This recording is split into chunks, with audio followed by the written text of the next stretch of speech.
Electronic এবং print মিডিয়ায় প্রকাশিত সংবাদের ভিত্তিতে আমাদের চেয়ারম্যান মহোদয়ের অনুমোদন সাপেক্ষে আমরা কুষ্টিয়াতে অভিযান পরিচালনা করি। সেটা গতকালকের ধারাবাহিকতায়, গতকাল আমরা কুমারখালী অফিসে গিয়েছিলাম, সেই ধারাবাহিকতায় সদর উপজেলায় সরকারের সমন্বিত ব্যবস্থাপনার মাধ্যমে কৃষি যান্ত্রিকীকরণ যে প্রজেক্টের বিভিন্ন ইলেকট্রনিক যন্ত্রপাতি সরবরাহের অনিয়মের বিষয়ে আমরা রেকর্ডপত্র সংগ্রহ করেছি। পরবর্তীতে বিস্তারিত যাচাই বাছাই করে কমিশনে জানাবো। কুমারখালীতে আমরা তাদের যে প্রত্যয়ন এবং ক্রয় সংক্রান্ত যে রেকর্ডপত্র, তার সাথে তথ্যের গরমিল পেয়েছি, বাস্তবের গরমিল পেয়েছি। সেখানে আমরা দেখেছি রিপার যাদেরকে বিতরণ করা হয়েছে সেখানে কয়েকজন বলছেন যে তারা পাননি, এবং কুষ্টিয়া সদরে একই অবস্থা আমরা দেখলাম।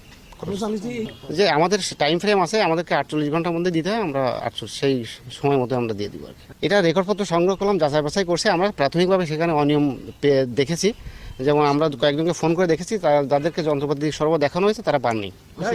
একটা মিনিট এই মানে আমাদের এখানে এই দুই উপজেলায় হারভেস্টার বিতরণ হয়েছিল, কি বলবেন সেটা কি কোনো? হারভেস্টার আপনার কুমারখালীতে বিতরণ হয়েছিল 7টা, আর কুষ্টিয়া সদরে 11টা।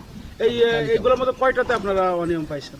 এইটা আমরা এখন এইভাবে বলতে পারছি না, রেকর্ডপত্র যাচাই পর্যালোচনা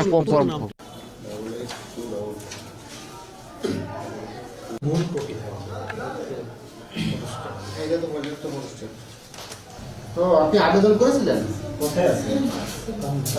আপনি কি কিছুই করেননি? আপনি আবেদনও করেননি? তো তো আপনার এই যে সে ভাইয়ের নামটা কি? আসলে কি পাওয়া যাবে, দেখা যাবে? তার মানে যে আব্দুল আলী উনি গ্রহণ করেন না।